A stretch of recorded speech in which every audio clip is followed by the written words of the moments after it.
आज शिकार बहुत अच्छा रहा। अब महल लौटने का समय आ गया है।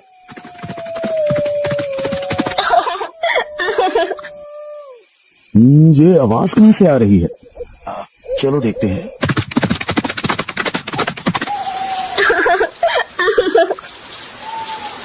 ये देवी, तुम कौन हो और यहाँ इस घने जंगल में क्या कर रही हो? महाराज, मेरे पति ने मुझे यहाँ छोड़ दिया है। अब मैं क्या करूँ, कहाँ जाऊँ, कुछ समझ नहीं आ रहा।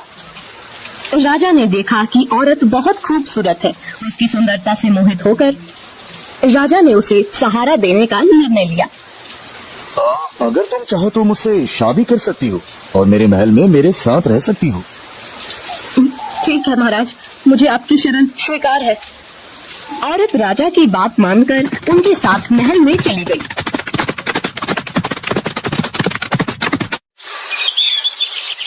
दोनों ने शादी कर ली। राजा वीरेंद्र की पहली पत्नी रानी सौम्या ने न चाहते हुए बड़ी मन से दोनों का महल में स्वागत किया।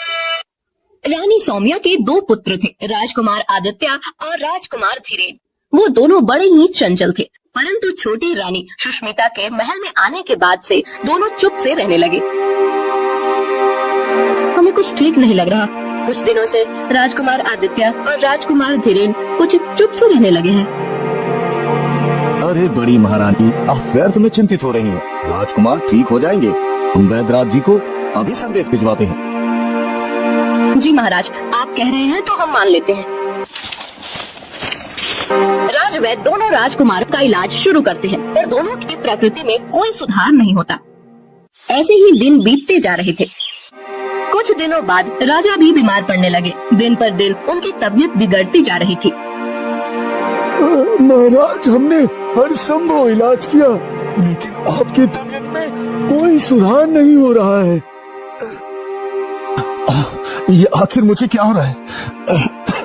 जब कोई सुधार नहीं हुआ तो राजा ने मशहूर वैद्य महर्षि चरक जी से मिलने का निर्णय लिया।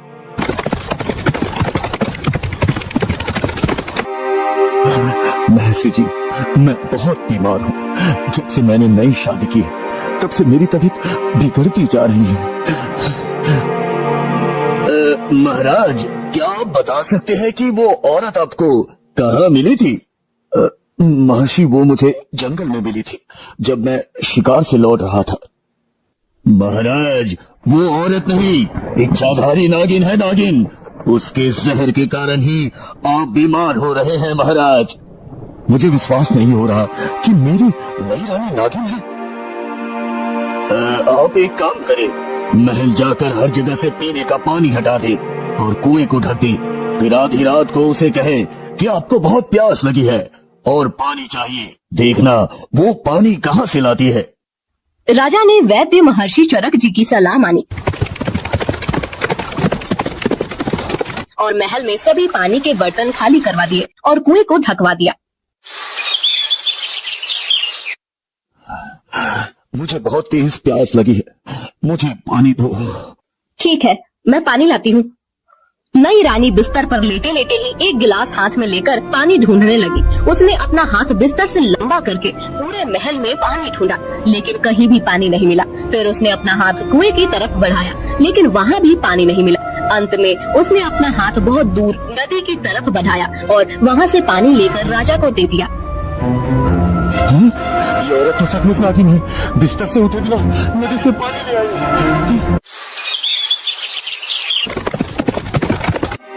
महर्षि जी, मुझे यकीन हो गया है कि वो औरत नहीं नागिन है।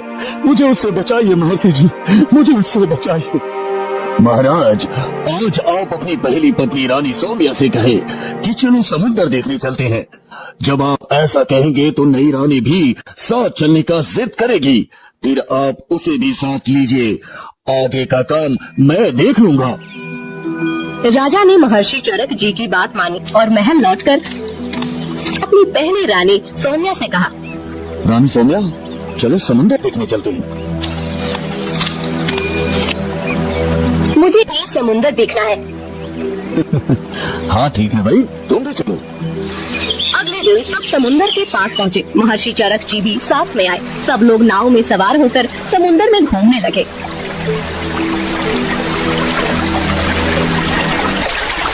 ये समुद्र बहुत गहरा है, आज तक कोई भी इसकी गहराई का पता नहीं लगा पाया। मैं समुद्र की गहराई का पता लगा सकती हूँ। अरे जब बड़े बड़े तैराक और नाविक आज तक इसकी गहराई का पता नहीं लगा पाए, तो तुम कैसे लगा सकती हो? ठीक है, मैं समुद्र में कूदने जा रही हूँ। जब मैं तल तक पहुँच जाऊंगी तो अपना हाथ हिलाऊंगी, तब आप लोग समझ जाना कि समुद्र कितना गहरा है। अच्छा ठीक है, करके दिखाओ। नई रानी समुद्र में कूद गई। उसके कूदते ही महर्षि चरक जी ने नाव को तट की तरफ भगाने का आदेश दिया। महाराज जल्दी से नाव को तट की तरफ ले चलिए, जल्दी करिए महाराज। और एक किस्म की दवा पानी में फेंकने लगे। नागिन ने जब समुद्र तल तक पहुंचकर हाथ हिलाया तो वह महर्षि चरक जी की दवा से पत्थर बन गई और वही जम गई। महर्षि आपने मेरी जान बचाई, इसके लिए मैं आपका हमेशा ऋणी रहूंगा महर्षि, हमेशा आभारी रहूंगा।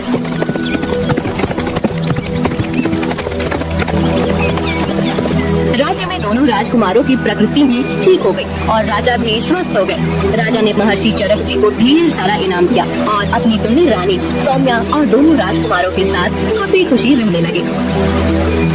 कहा जाता है कि वह नागिन आज भी समुद्र तल में अपना हाथ हिलाती रहती है। ओम नमः शिवाय, ओम नमः शिवाय, ओम नमः शिवाय। महल में इच्छाधारी के खात्मे के बाद हर कोई चैन की सांस ले रहा था, लेकिन महर्षि चरक जी के चेहरे पर चिंता की लकीरें गहरी होती जा रही थी। उनके मन में किसी अनहोनी का संकेत हो रहा था। महाराज हमें ये सोचकर संतोष नहीं करना चाहिए कि वो इच्छाधारी नागिन को समुद्र में कैद करने से सब कुछ समाप्त हो गया। उसकी आत्मा इतनी सरलता से मिट नहीं सकती महाराज।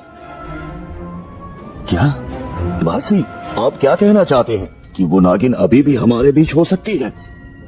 हाँ महाराज, मैंने ध्यान लगाया था और मुझे आभास हुआ है कि उसकी शक्ति अभी भी इस भूमि पर विद्यमान है। ओम नागिनाय स्वाहा, ओम नागिनाय स्वाहा, ओम नागिनाय स्वाहा, ओम नागिनाय स्वाहा।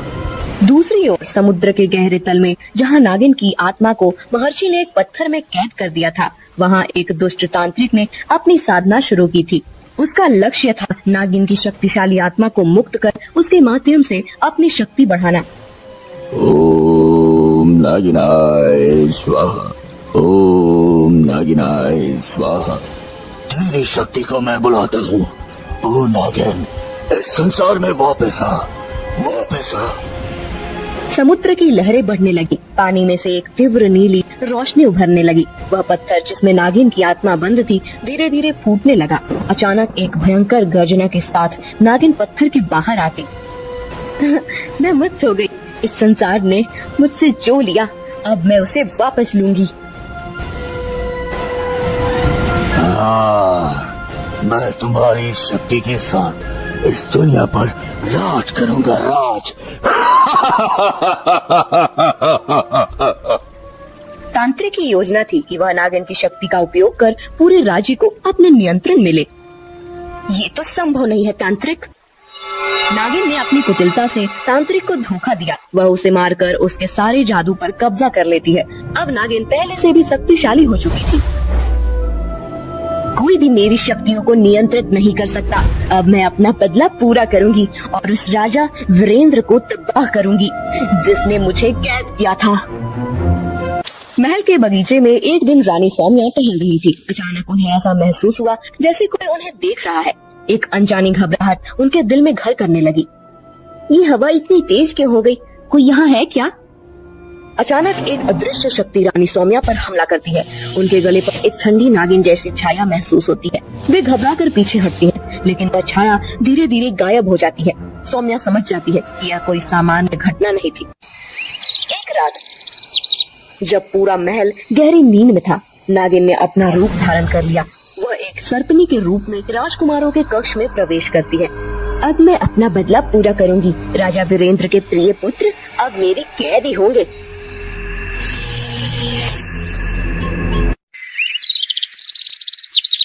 महल में कोई भी नहीं जान पाता कि दोनों राजकुमार गायब हो गए हैं। नागिन उन्हें जंगल के एक गहरे हिस्से में ले जाती है, जहाँ उसने पहले से ही एक खतरनाक योजना